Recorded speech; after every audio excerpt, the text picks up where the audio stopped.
Have you ever witnessed someone so drunk on their own power that they completely forgot the ultimate rule of life? Karma never loses an address. Down in Houston, Texas, a local patrolman thought a tin badge gave him a free pass to demean and humiliate a quiet black man who was just trying to enjoy his morning espresso.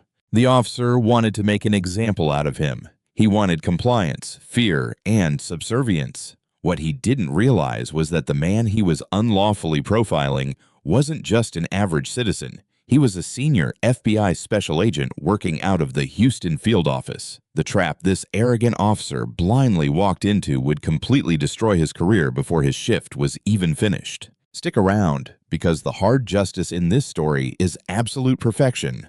The summer heat in Houston, Texas, is the kind that sticks to your skin the second you step out the door, making the heavy blast of air conditioning inside the Grind and Gather coffee shop on Westheimer Road a daily salvation for the locals. Early one morning, the shop was filled with the low hum of indie folk music, the aggressive hissing of the espresso machine, and the quiet murmurs of young professionals glued to their glowing laptop screens. Sitting in a corner booth facing the door, a habit he could never quite shake, was Harlan Voss. Harlan was a tall, athletic man in his early 40s, dressed unassuming in a fitted charcoal gray t-shirt, dark denim jeans, and a pair of worn-in leather boots. To anyone else in the cafe, he was just another guy enjoying a quiet morning, reading the news on his tablet. But Harlan was a senior special agent with the Federal Bureau of Investigation, specifically assigned to the Violent Crimes and Organized Syndicate Task Force. He spent his days dismantling cartels and hunting federal fugitives. Today, however, was a rare mandated day off.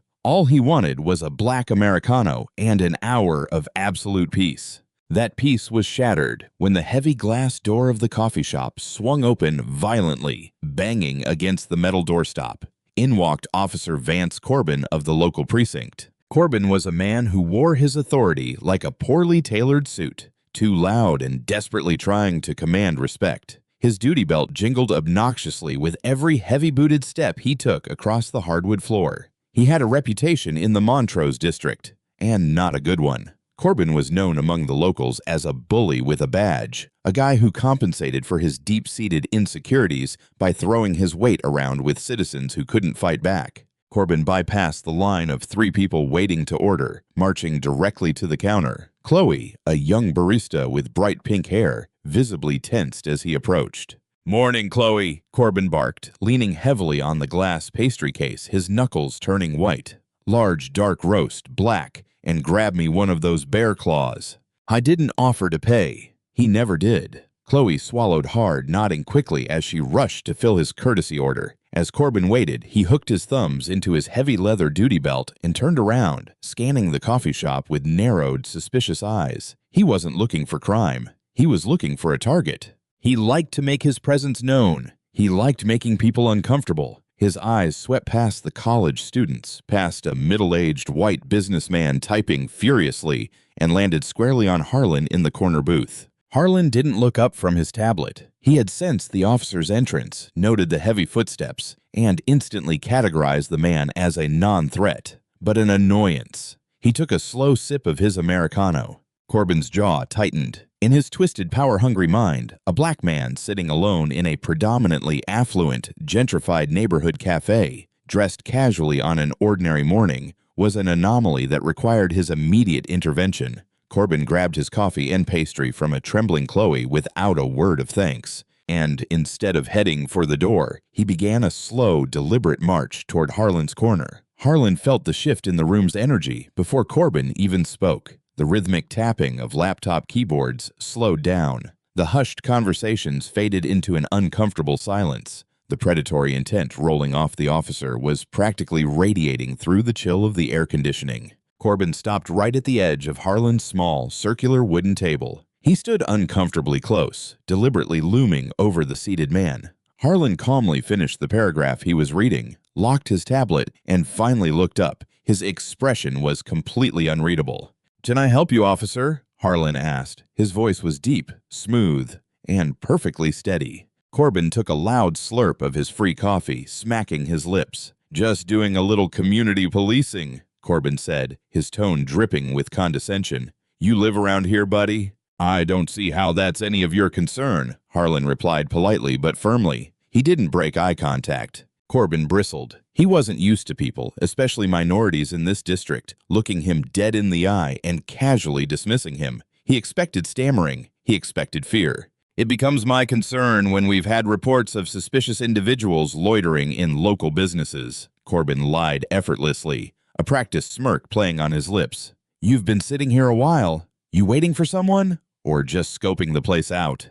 Harlan let out a slow, controlled exhale through his nose. His mind instantly shifted from civilian mode to analytical investigator. He mentally recited the parameters of a Terry stop. For a police officer to legally detain someone and demand identification, they need reasonable, articulable suspicion that a crime has been, is being, or is about to be committed. Corbin had absolutely nothing, and they both knew it. "I'm drinking an Americano," Harlan said, gesturing to the ceramic mug. "Last I checked, patronizing a business isn't a crime in the state of Texas. Am I suspected of committing a crime, officer?" Corbin's face flushed an angry, blotchy red. The smirk vanished, replaced by a hard, cruel scowl. The disrespect, as he perceived it, was intolerable. "All right, wise guy, let's see some ID," Corbin demanded, his voice echoing off the brick walls of the café. "Driver's license, right now." At the counter, Chloe dropped a metal frothing pitcher. The clatter was deafening in the dead silent shop. A few patrons started awkwardly packing up their bags, wanting no part of the impending confrontation, while others subtly angled their phones to record. "No," Harlan said simply. "Excuse me?" Corbin leaned down, putting his free hand squarely on the butt of his holstered Glock. It was a subtle intimidation tactic, a threat of lethal force meant to terrify. "I said no," Harlan repeated, his voice never rising above a conversational volume. "Under Texas Penal Code Section 38.02, I am not required to identify myself to you unless I am under lawful arrest. So I will ask you again, am I suspected of a crime, and am I under arrest?" Corbin was internally reeling, but his ego refused to let him back down. He was getting legally outmaneuvered in public by a man he deemed beneath him. The anger clouded whatever basic police training he had left. "You're about to be under arrest for failure to comply with a lawful order and interfering with a police investigation," Corbin spat, stepping so close that the toes of his boots bumped against Harlan's sneakers. "I will drag you out of this shop in cuffs and throw you in the back of my cruiser if you don't hand over your ID right now, boy." The use of the word boy hung in the air like toxic smoke.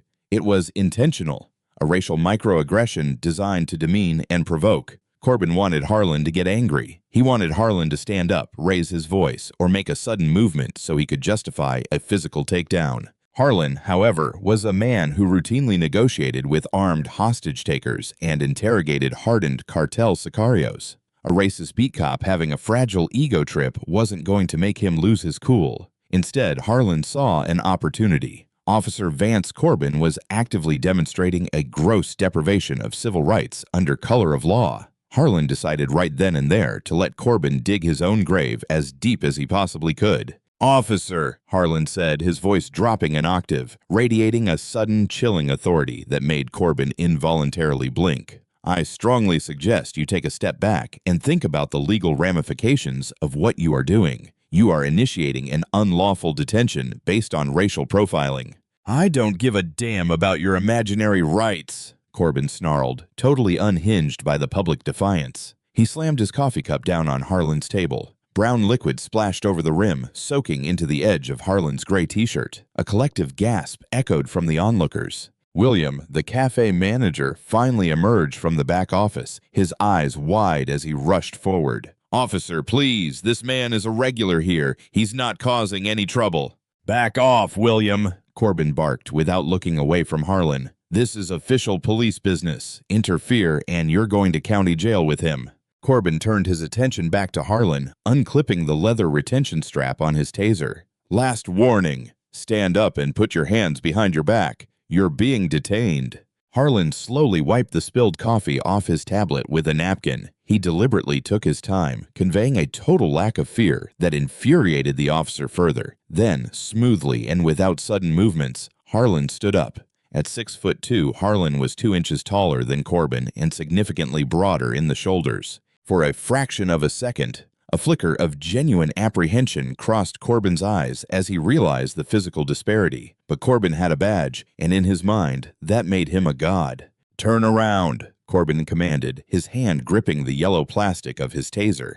"I am complying with your physical orders under duress," Harlan stated clearly, ensuring the cell phone cameras recording the incident picked up his voice. "I am not resisting. However, I want it on the record that this is an unlawful detention." Harlan reached his right hand slowly toward his back pocket. "Hands where I can see them. Stop reaching," Corbin shouted, stepping back and actually drawing his taser, pointing the laser sight directly at Harlan's chest. "I am reaching for the identification you unlawfully demanded, officer," Harlan said smoothly. He used only his thumb and index finger to slowly extract a plain black leather wallet. He didn't open it to reveal the heavy gold FBI shield pinned inside. Not yet. He simply slid his Texas driver's license out from the front slot and held it out. Corbin snatched the plastic card from Harlan's fingers, his chest heaving. He unclipped his shoulder mic. "Dispatch, this is Unit 4 Bravo. Run a name for me. Voss. Harlan." He read off the date of birth and license number, his eyes glued to Harlan, sporting a victorious, sickening grin. Corbin was absolutely certain he was going to find a warrant. In his prejudiced mind, there was always a warrant. "We'll see how tough you are when we find out what you're hiding, Voss," Corbin sneered, holding the ID up. Harlan just stood there, hands resting easily at his sides, watching the officer with the cold, calculating gaze of a predator watching its prey step willingly into a snare. "Take your time, officer," Harlan said softly. "But you should know, the system might flag that name a little differently than you're expecting."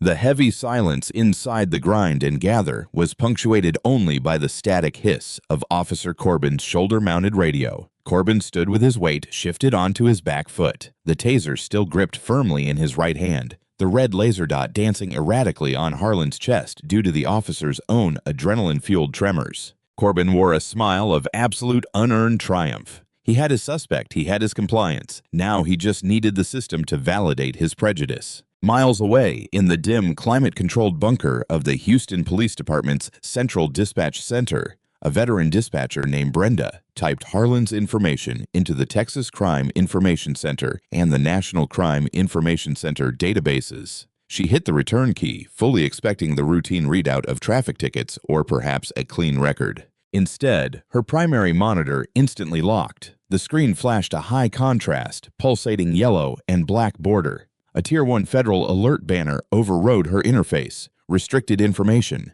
Do not detain. Federal officer, contact FBI Houston Field Office immediately. Verification code Alpha Tango 77. Brenda felt all the blood drain from her face. In her 15 years on the console, she had only seen a hard federal lockout twice. It meant the patrolman on the street had just run the name of a high-ranking federal operative, an undercover agent, or a protected federal asset. And Corbin, the department's notorious hothead, was the one holding the radio. Brenda keyed her mic, her voice losing its practiced monotone, replaced by a sharp edge of urgency. "Unit 4 Bravo, this is dispatch. Status check. Are you currently detaining the subject?"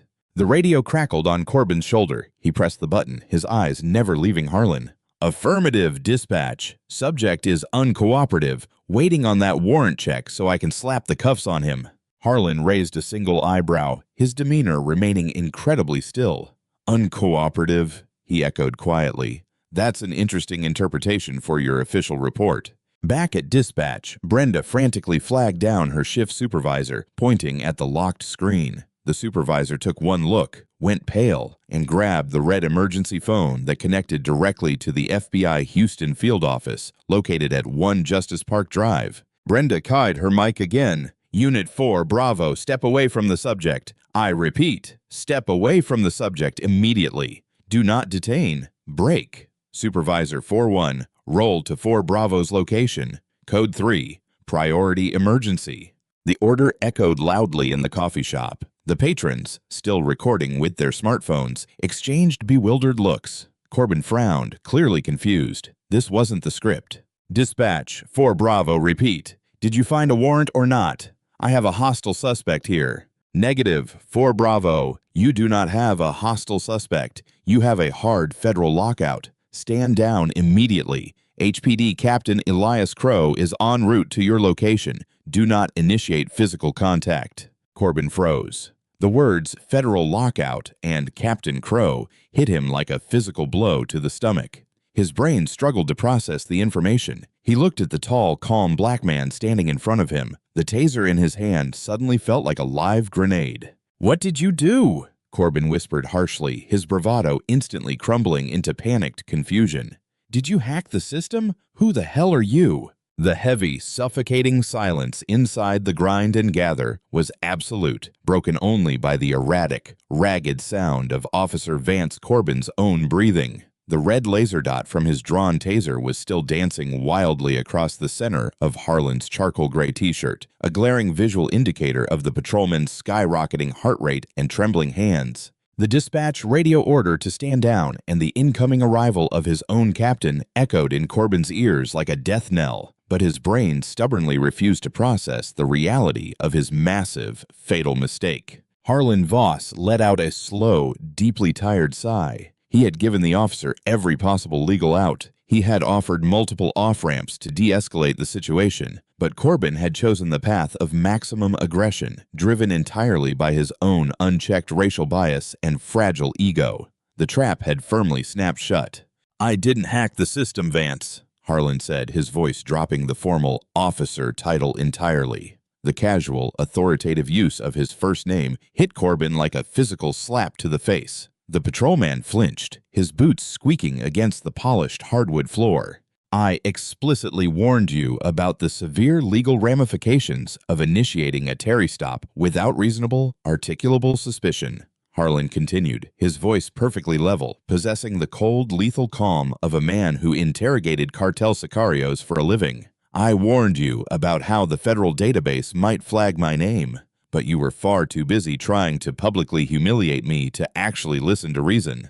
Harlan slowly lowered his hands from his chest. Corbin's posture tensed, his knuckles turning stark white around the yellow plastic grip of the taser, but he didn't raise the weapon any higher. The terrifying, disembodied voice of the dispatcher was still rattling his confidence. "I am going to reach into my left interior jacket pocket now," Harlan announced. He pitched his voice loud enough to ensure that the half-dozen smartphone microphones currently recording him from the surrounding tables picked up every single syllable. "I am retrieving my official credentials. Let the record reflect that I am completely unarmed and I am moving slowly."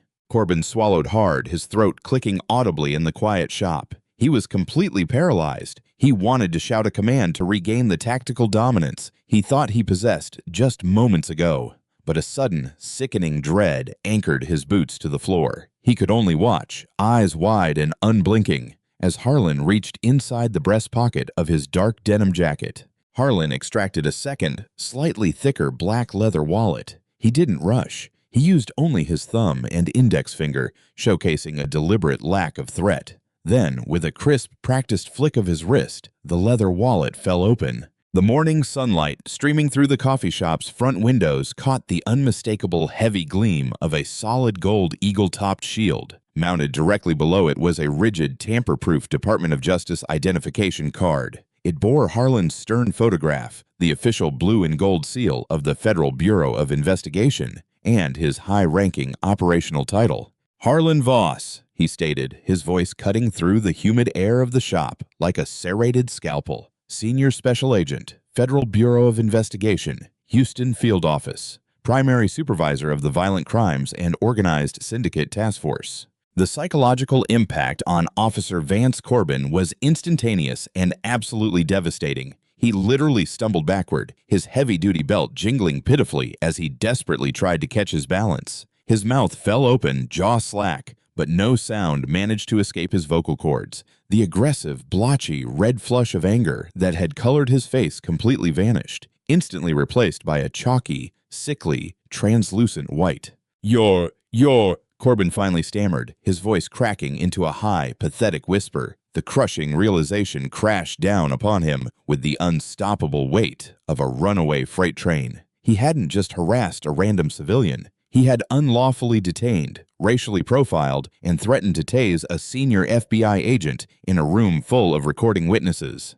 "And you," Harlan said, taking a single commanding step forward. That one step completely seized the physical and psychological dominance of the entire room. "You're in a catastrophic amount of trouble. Holster your weapon, right now." It wasn't a request. It was a tactical command delivered by a man vastly superior in rank, experience, and legal standing. Corbin's hands shook so violently that he actually dropped the taser. He scrambled to catch it by the strap, fumbling clumsily to slide the yellow plastic weapon back into its holster and snapping the retention strap with completely numb fingers. A profound murmur of shock, followed instantly by a wave of delayed, euphoric justice, rippled through the coffee shop.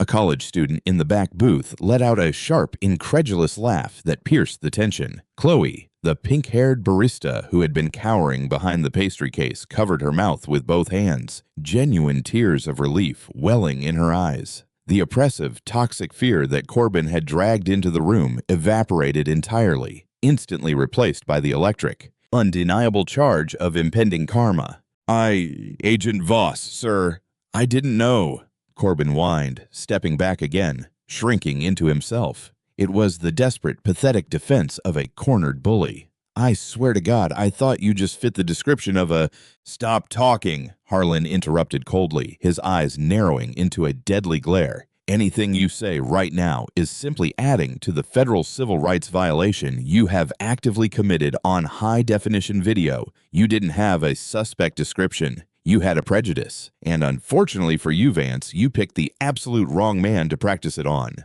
The seconds ticking by inside the grind and gather felt like thick, suffocating syrup. Following the catastrophic reveal of Harlan Voss's solid gold FBI shield, a heavy, paralyzing vacuum sucked all the oxygen out of the room. Officer Vance Corbin stood frozen, his hand hovering awkwardly near his duty belt, his eyes locked onto the leather wallet in Harlan's steady palm. The gold eagle etched into the badge seemed to mock him, reflecting the warm, ambient light of the coffee shop directly into his dilated, terrified pupils. Corbin's entire worldview, built on a foundation of unchecked authority and localized intimidation, was crumbling in real time. He could hear the blood rushing and pounding in his own ears, a frantic, deafening drumbeat of impending doom. The arrogant smirk that had been plastered across his face just moments ago had completely melted away, replaced by a slack-jawed expression of unadulterated horror. Around them, the atmosphere of the coffee shop had radically transformed. The initial wave of fear that had gripped the patrons when Corbin first unclipped his taser had evaporated. In its place was an electric, buzzing current of vindication. The college students who had previously been shrinking into their booths were now sitting up straight, their smartphone cameras angled perfectly to capture every single frame of the officer's unraveling.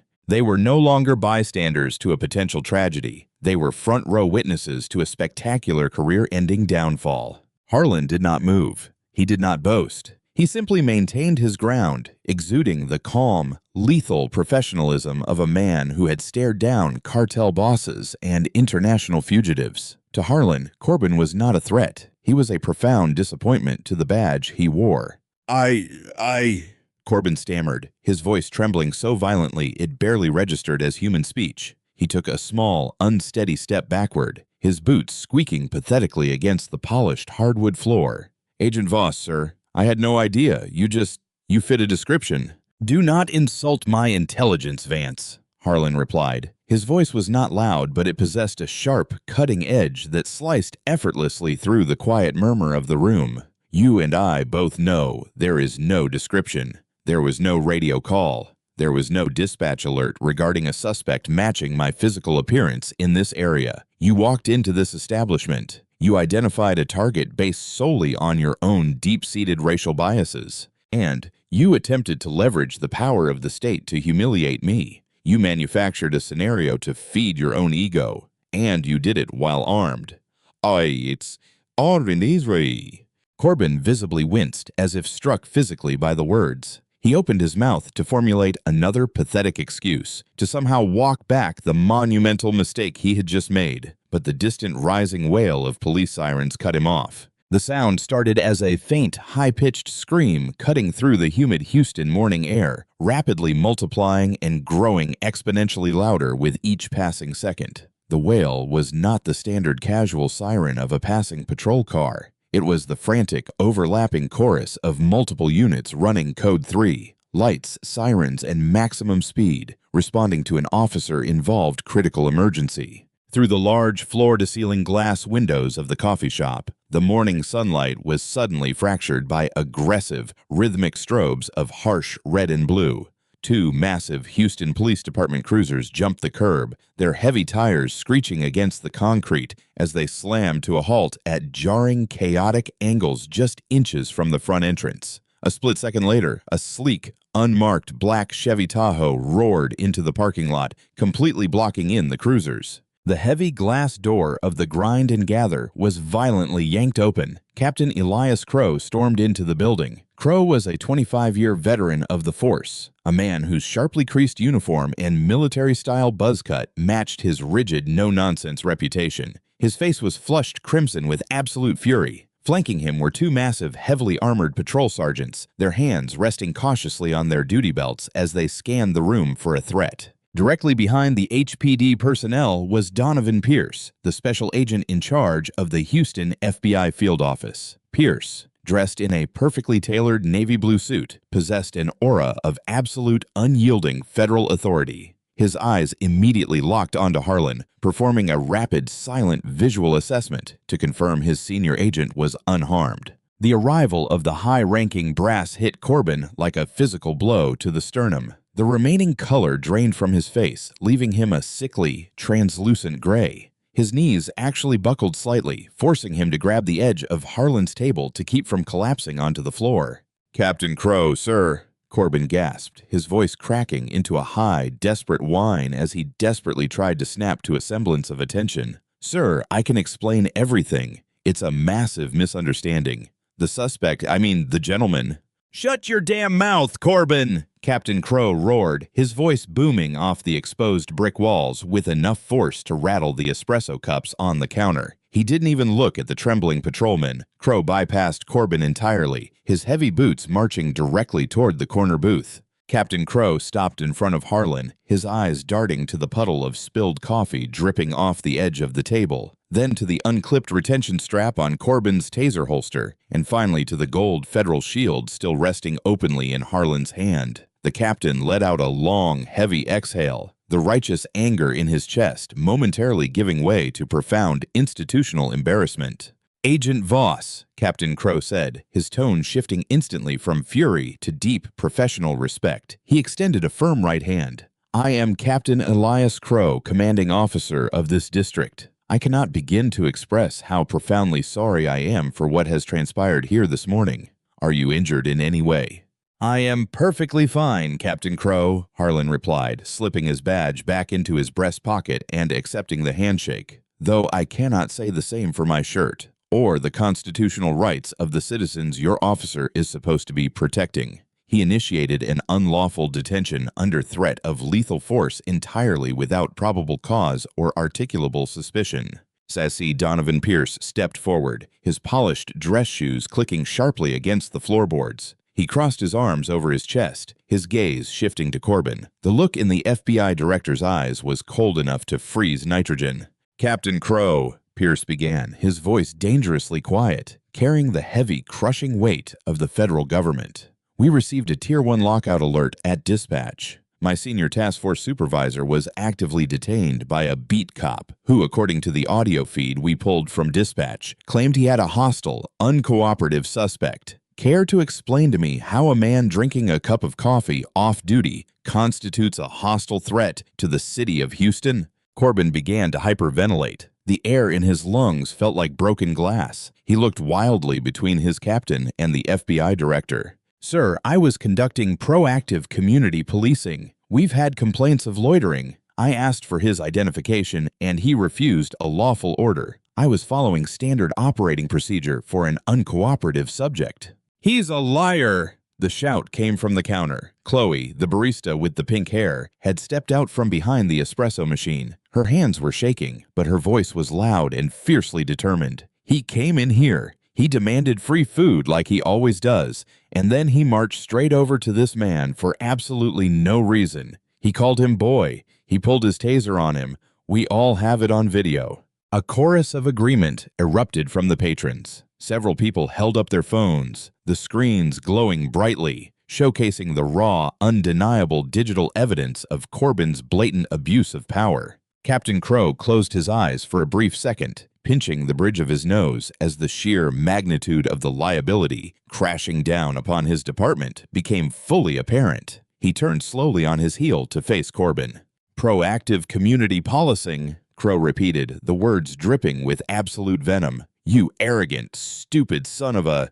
You don't know the first thing about policing. You think that tin badge on your chest gives you the right to walk into a business and terrorize a civilian to stroke your pathetic ego. You think the law doesn't apply to you? Captain, please, Corbin begged, tears now freely welling up in his eyes and spilling over his eyelashes. I have 15 years on the force. I have a wife. I have 2 kids in high school. Please don't do this here. Let me go back to the precinct. I'll hand in my resignation today. I swear to God, I'll turn in my papers. Just let me walk away with my pension.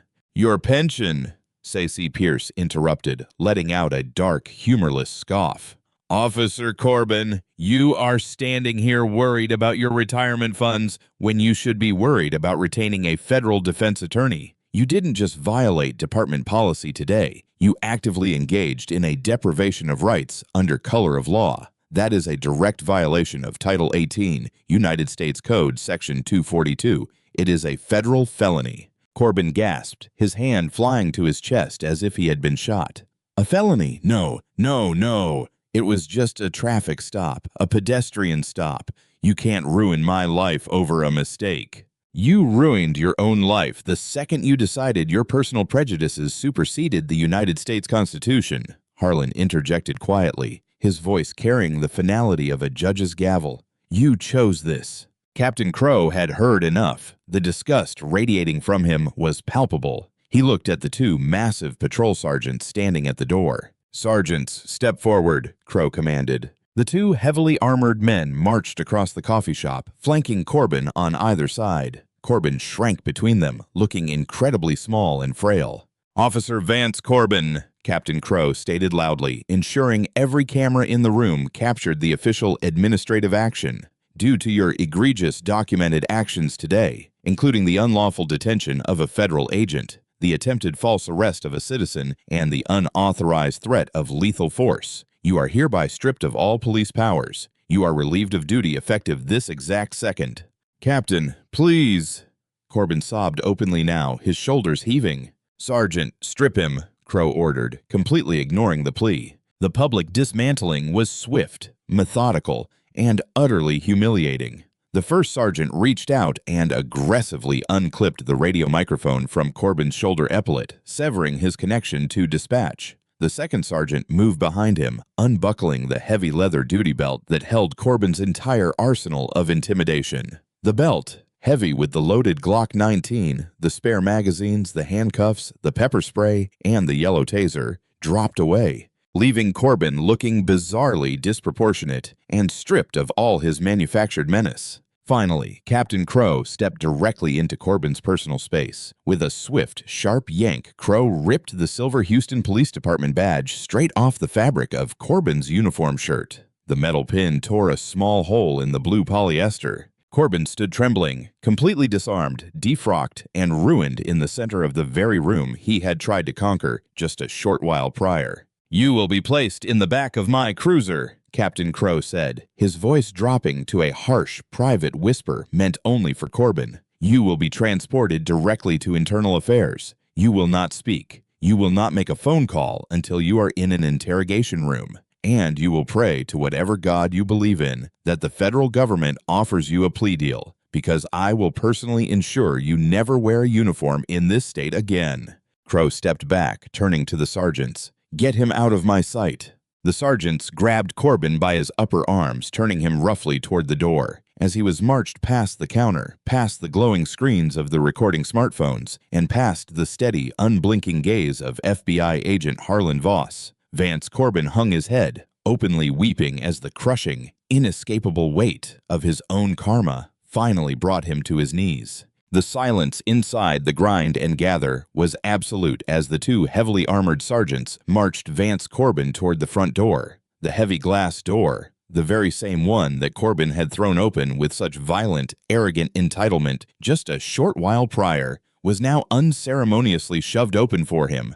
He was being parroted out, not as a guardian of the community, but as a disgraced, humiliated captive. Stripped of his silver badge, his duty weapon, his taser, and his radio, his uniform suddenly looked like a pathetic, ill-fitting costume. As his black boots crossed the threshold from the air-conditioned coffee shop into the thick, humid Houston morning, the paralyzed tension in the room finally shattered. It started in the back booth, a slow, deliberate, rhythmic clap from a middle-aged businessman who had watched the entire ordeal unfold. Within seconds, that solitary clap multiplied, cascading into a tidal wave of applause, cheers, and mocking whistles from the patrons. They had just witnessed a textbook predatory bully receive instantaneous, catastrophic karma, and they were savoring every single second of it.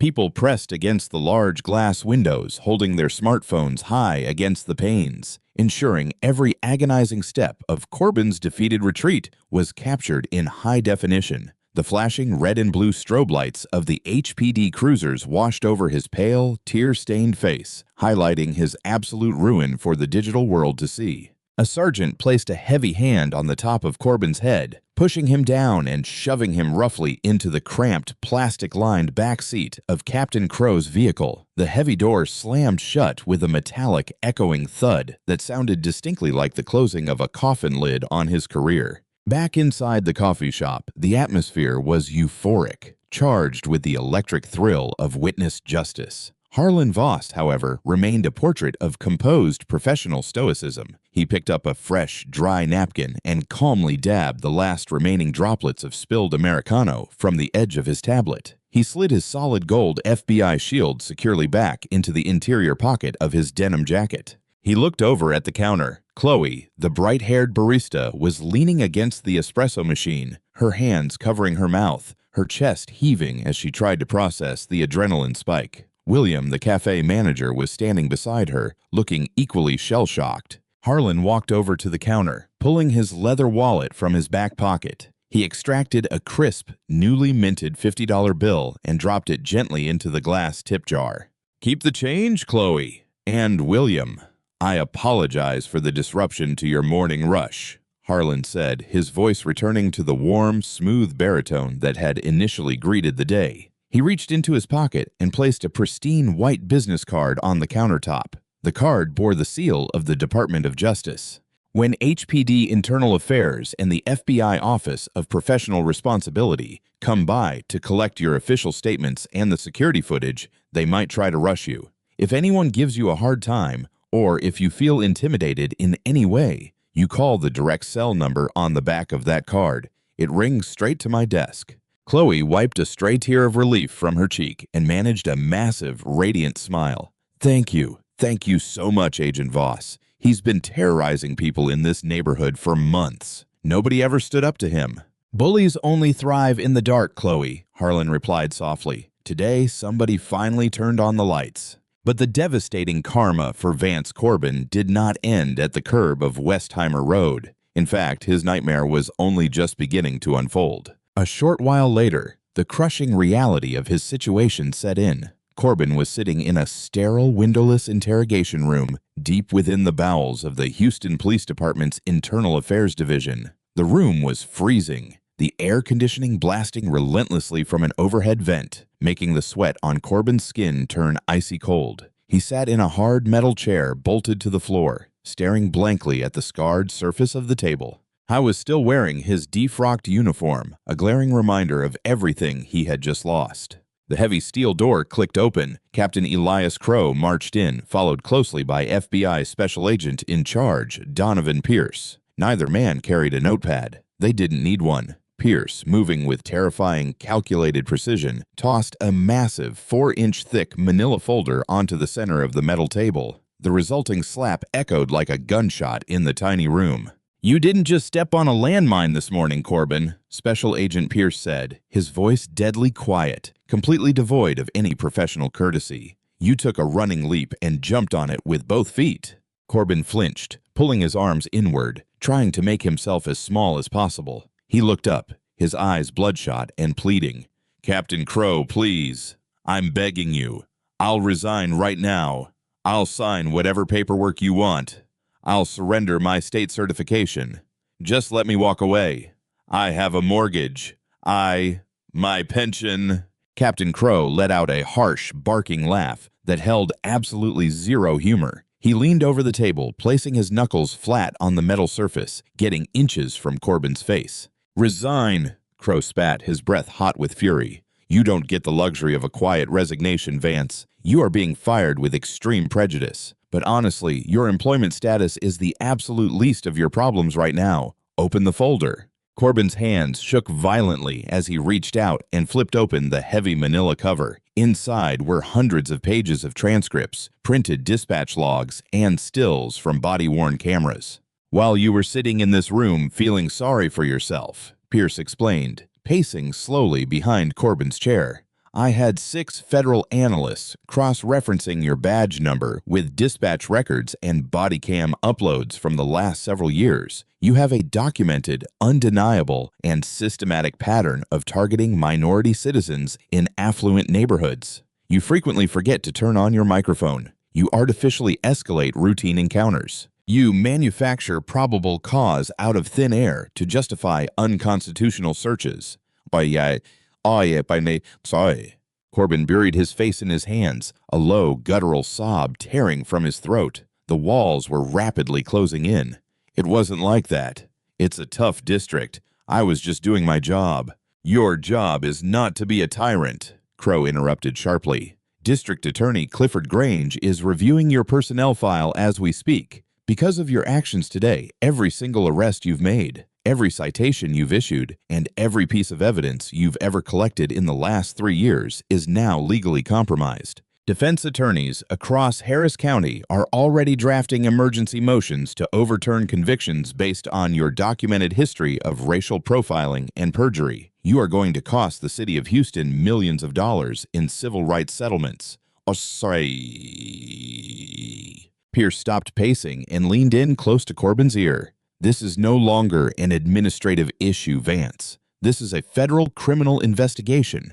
Deprivation of rights under color of law. You attempted to use the authority of the state to unlawfully detain and physically threaten a citizen based on racial bias. The fact that the citizen happened to be a senior federal agent just ensures that we have the resources to bury you under a federal penitentiary." The hard justice was absolute, swift, and completely unforgiving.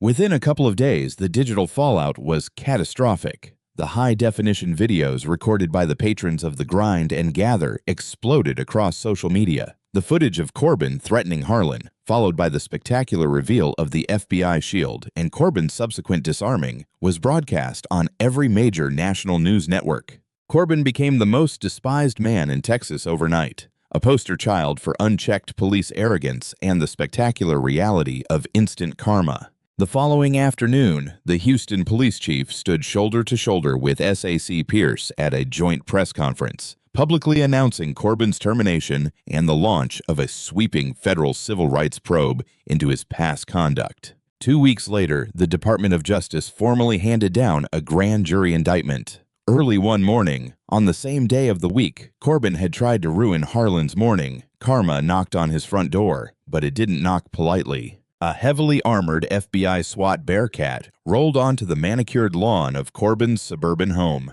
Tactical operators in full ballistic gear breached his front door with a steel battering ram. It was a dark, poetic mirroring of the very intimidation tactics Corbin had employed against marginalized citizens for years. He was dragged out of his home in his pajamas, handcuffed, and shoved into the back of a federal transport vehicle while his neighbors watched in stunned silence. I was charged under 18 U.S.C. Section 242, facing a mountain of insurmountable evidence, his own damning body cam footage, the viral HD recordings from the coffee shop, and a parade of previous victims willing to testify. Corbin realized he had absolutely no way out. His private defense attorney, funded by draining his meager savings, advised him that taking the case to trial would result in a maximum sentence. Broken, terrified, and completely abandoned by the union that once protected him, Corbin took a heavy plea deal. Months later, the final chapter of his downfall was written in a wood-paneled federal courtroom in downtown Houston.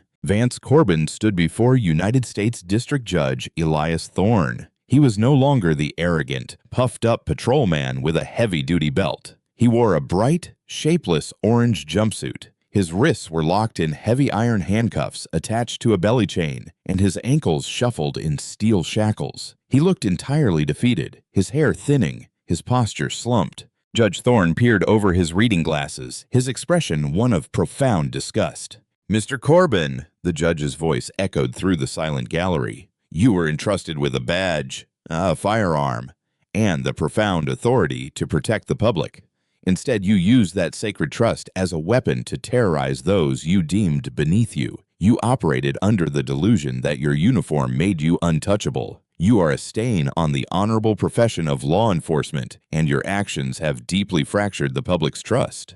The judge struck his gavel. "I sentence you to 48 months in a federal penitentiary, to be followed by 3 years of supervised release. Your law enforcement certification is permanently revoked. Your state pension is hereby dissolved and seized to pay court fees and mandatory victim restitutions." As the federal marshals grabbed Corbin by the arms to lead him away to a cage, he looked back at the gallery. The seats were empty. His wife, Sloan, unable to bear the national humiliation and the complete financial ruin he had brought upon their family, had filed for divorce months earlier. He had lost his freedom, his career, his retirement, his family, and his dignity. He had absolutely nothing left. As for Harlan Voss, the universe continued to turn exactly as it should. The very next week, long before Corbin even saw the inside of a prison cell, Harlan walked back into the grind and gather. The air conditioning was cold, the indie folk music was humming softly, and the smell of roasted beans filled the air. He sat in the exact same corner booth, opened his tablet, and took a slow, deep sip of his large black Americano.